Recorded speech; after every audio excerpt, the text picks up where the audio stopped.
तो स्वागत है आप सबको मेरे YouTube channel environment and sustainability में। दोस्तों, एक इंटरेस्टिंग बात मैं आपके साथ शेयर करना चाहता हूँ। मैं इंडस्ट्रीज में एक कॉमन इश्यूज नोटिस किया है। जब भी कोई मटेरियल प्रोडक्शन प्रोसेस में बनता है जो इंटेंडेड प्रोडक्ट नहीं होता, उसको उसके क्लासिफिकेशन में सबसे ज़्यादा डिस्कशन होता है। प्रोडक्शन टीम तुरंत कहती है ये मेरा बाय प्रोडक्ट है, इसे हम रीयूज करेंगे या मार्केट में बेचेंगे। उनका पॉइंट बिल्कुल सिंपल होता है कि अगर कोई मटेरियल यूजफुल है तो वेस्ट क्यों माना जाए। लेकिन दूसरी तरफ एनवायरनमेंट टीम या कंप्लायंस ऑफिसर्स तुरंत बोल देते हैं नहीं, ये वेस्ट है और अगर वेस्ट है तो हजारस वेस्ट रूल्स फॉलो करने पड़ेंगे। एनवायरनमेंट टीम का कंसर्न ये होता है कि अगर गलती से एक हजारस वेस्ट को बाय प्रोडक्ट डिक्लेयर कर दिया जाए तो वो रेगुलेशन के बाहर निकल जाएगा और एनवायरनमेंट या हेल्थ को सीरियस रिस्क हो सकता है। इसलिए प्रोडक्शन और एनवायरनमेंट टीम के बीच में अक्सर डीप आर्ग्यूमेंट और लंबी डिबेट्स होती है। प्रोडक्शन कहता है हम रिसोर्स रिकवरी कर रहे हैं और एनवायरनमेंट कहता है पहले प्रूव करो कि ये सेफ है।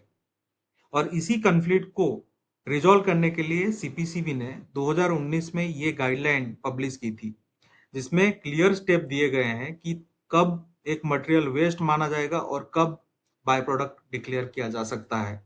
यानी अब मैटर सिर्फ आर्ग्यू करने का नहीं है, बल्कि साइंटिफिक और लीगल प्रोसेस फॉलो करने का भी है। ये जो आप स्क्रीन पर देख रहे हैं, ये एक डिसीजन फ्लो चार्ट है जिसमें स्टेप बाय स्टेप बताया गया है कि एक मटेरियल को वेस्ट माना जाए या बाय प्रोडक्ट। इसका टाइटल है guidelines for identification of materials generated from industrial processes as waste और बाय प्रोडक्ट। चलिए इसे डिटेल में समझते हैं। ठीक है, तो सबसे पहला सवाल हम पूछेंगे कि क्या मटेरियल वो है जो प्रोड्यूस करने का इंटेंशन था या फिर प्रोडक्शन प्रोसेस में अनइंटेंडेड या अनप्लान्ड बन गया। अगर वो इंटेंडेड प्रोडक्ट है, देखिए अगर वो इंटेंडेड या इंटेंशनली कोई प्रोडक्ट बनाया गया है तो उसे डायरेक्टली प्रोडक्ट माना जाएगा। लेकिन अगर वो अनइंटेंडेड या अनप्लान्ड है और बाय प्रोडक्ट क्लेम किया गया है तो अगला स्टेप फॉलो करना पड़ेगा। अब दूसरा सवाल पूछिए कि क्या ये मटेरियल शेड्यूल 3, शेड्यूल 4 या शेड्यूल 6 में लिस्टेड है हजार्डस वेस्ट रूल मैनेजमेंट 2016 के अंदर। आप हजार्डस वेस्ट अगर ओपन करेंगे ना, वो जो पीडीएफ कह रहा है ये देखिए, ये 2016 का पीडीएफ है। अब हजार्डस वेस्ट रूल 2016 में जो शेड्यूल 3 है, शेड्यूल 4 है एंड शेड्यूल 6 है, उस वेस्ट के लिस्ट में ये तो नहीं आ रहा ना। अगर वो आ रहा है, इसे हम डायरेक्टली हजार्डस वेस्ट मानेंगे। ठीक है।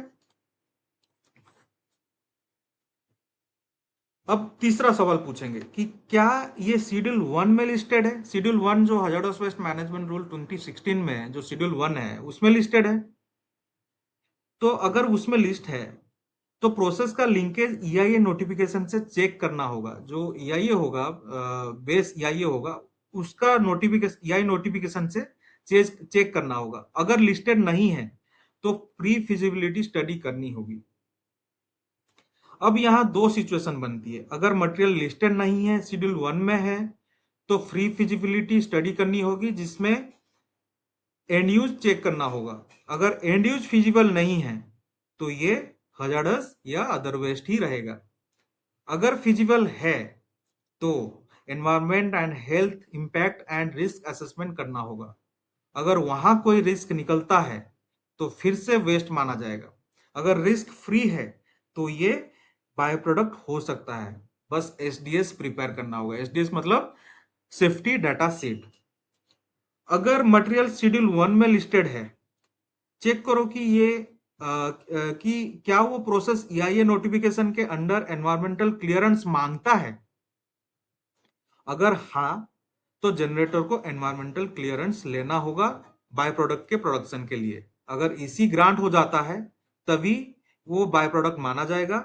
अगर इसी डिनाय हो जाता है तो फिर से वेस्ट ही माना जाएगा। और अगर कहीं कहीं भी फिजिबिलिटी स्टडी, इम्पैक्ट असेसमेंट या इसी में फेल हो जाता है तो फाइनल कंक्लूजन यही है कि द मटेरियल इज हजार्डस और अदर वेस्ट। लेकिन अगर सारे क्राइटेरिया पास हो जाते हैं और इसी ग्रांटेड है तो वो मटेरियल बाय प्रोडक्ट डिक्लेयर हो सकता है। अब जो दोस्तों इस फ्लो चार्ट का मकसद एक ही है कि वो कोई भी मटेरियल बिना प्रॉपर चेक के वेस्ट से बाय प्रोडक्ट डिक्लेयर ना हो जाए। हर स्टेप पे साइंटिफिक और लीगल इवैल्यूएशन होता है ताकि एनवायरनमेंट और ह्यूमन हेल्थ सेफ रहे। अब मैं आपको एक एग्जांपल देता हूँ। मेरे प्रीवियस कंपनी में एक ये रिएक्शन होता था कि दोस्तों कि जो मैं आपको एक कंपनी में जो एक अमोनिया गैस एटमॉस्फेयर में रिलीज हो रही थी, अगर इसे डायरेक्टली एनवायरनमेंट में छोड़ दिया जाता, देखिए इसमें अमोनिया गैस रिलीज हो रही है, इसे अगर डायरेक्टली एटमॉस्फेयर में छोड़ दिया जाता तो ये एक वेस्ट माना जाता और पॉल्यूशन भी क्रिएट करती।